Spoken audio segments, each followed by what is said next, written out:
Olá meus amigos, sejam todos muito bem-vindos a mais um vídeo do nosso canal. No vídeo de hoje nós vamos falar sobre medo, manipulação e amor. Tem pessoas que dizem não ter medo de absolutamente nada. Já outras pessoas vivem com medo de tudo praticamente. E essas pessoas que dizem não ter medo de nada, nós podemos tirar duas conclusões. Ou elas não compreenderam na realidade, elas são inconscientes, elas não têm consciência do próprio medo que elas porventura possam ter, ou elas são pessoas inconsequentes. O que eu quero dizer com isso? Elas são pessoas que na cabeça delas, elas podem tudo de uma forma temerária, elas se jogam de cabeça, elas entram com uma falsa sensação de poder sobre as coisas e de uma forma temerária. São inconsequentes, às vezes não conhecem sobre o assunto e elas mergulham de cabeça.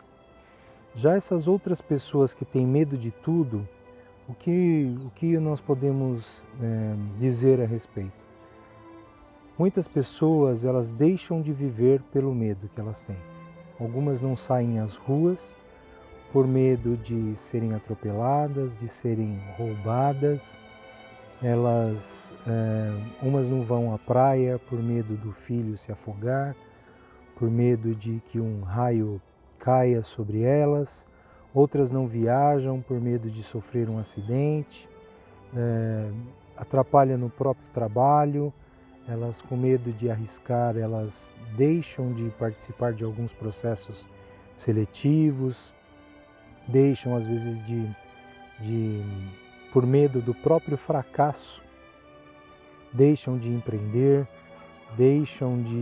por medo de perder, deixam de progredir na carreira, deixam de desenvolver um projeto de vida, não passam um novo negócio, passa a vida toda numa mesma coisa e às vezes deixa de viver por conta desse medo.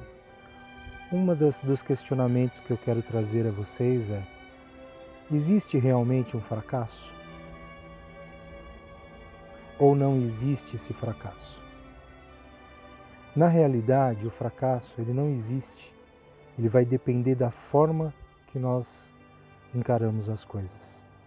O fracasso, na realidade, ele é um degrau a ser escalado para o sucesso. Seja ele em qual aspecto da vida nós estivermos falando.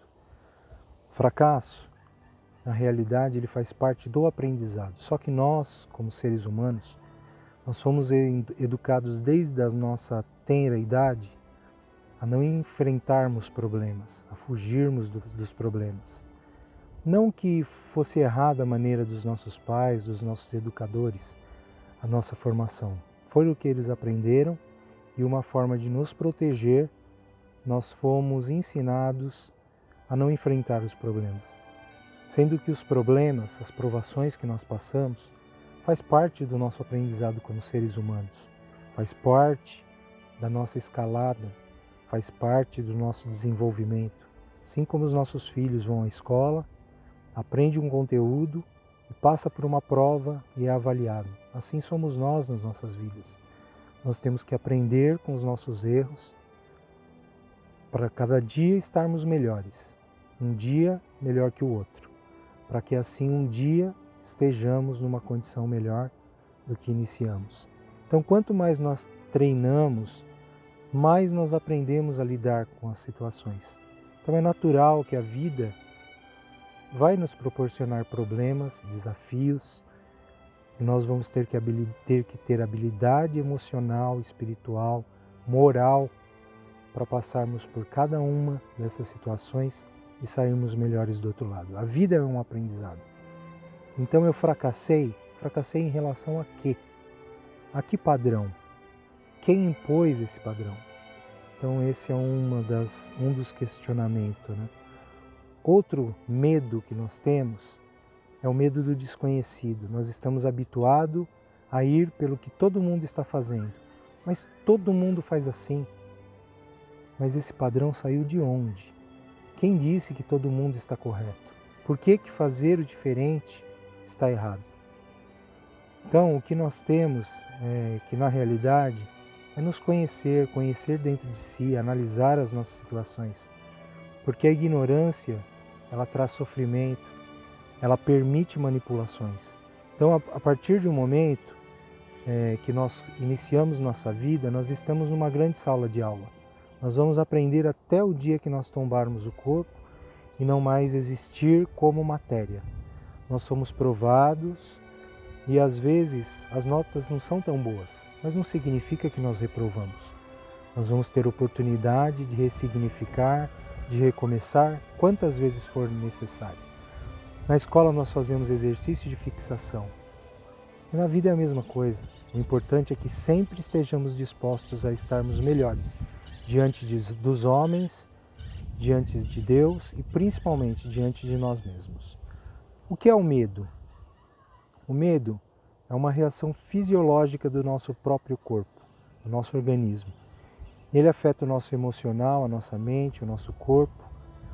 E o excesso de medo, ele pode paralisar até a nossa mente, que é o branco que dá no momento de grande estresse, de grande adrenalina, e pode paralisar o corpo também. Às vezes, diante de uma situação muito grave, um susto, você teria que correr e você não consegue, você trava. É algo instintivo, o medo, e é para nos manter vivos, então ele não é ruim. O homem que vive lá na savana africana, ele precisa do medo para sobreviver. Se ele não tiver medo, ele vai enfrentar o leão e vai morrer. Então, quando ele encontra um leão ou um crocodilo, a suprarrenal dele vai liberar algumas substâncias, dentre elas a adrenalina, que vai aumentar os batimentos cardíacos, a circulação do sangue, a pele vai empalidecer pela constrição dos vasos sanguíneos, mandando sangue para os órgãos vitais e para que ele tenha uma reação, ou de enfrentamento ou de fuga. Então ele vai preparar o homem ou para o ataque ou para fugir daquela situação, né? E passando aquele momento de estresse, o natural é que volte os batimentos, que ele volte à situação anterior, e isso também acontece aos animais. Existem várias confusões com relação ao medo e o respeito. Tem gente que fala, puxa, você não tem medo? Não, o medo é diferente do respeito. O que nós devemos é respeito às pessoas, aos homens, às autoridades, à justiça, às pessoas, aos filhos, aos pais, e não medo, não temor. Por quê? Porque se nós somos homens justos, corretos, praticamos o bem, por que termos medo das pessoas? Nós não devemos ter medo, nós devemos sim ter respeito. O medo torna-se um objeto de manipulação das pessoas.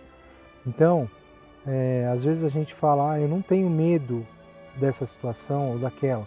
Por quê? Porque nós não somos manipuláveis. E muitas das vezes nós confundimos o medo com o temor. E também diferente do amor, que é uma palavra também que está sendo bastante usada de uma forma indiscriminada, porque nós falamos, eu amo o meu celular, eu amo o meu cachorro, eu amo a Deus, eu amo minha esposa, eu amo meus filhos. Será que tudo é amar da mesma forma? No meu conceito, não. Amar a Deus é de uma maneira, amar os filhos é de outra maneira. Eu gosto do meu celular, talvez eu goste do meu pet, mas a palavra amor é uma palavra muito diferenciada para ser usada em situações especiais. Eu amo o ser humano, eu amo a Deus, mas enfim, como eu bem disse, respeito todos os posicionamentos e também o que eu digo aqui não é uma verdade absoluta, nem é correto, nem é errado, é a minha forma de pensar. O amor, ele faz com que nós vivenciamos o dia, os momentos, como o dia de hoje, com paz, com o que eu tenho, com respeito, com bondade, com beleza, com justiça.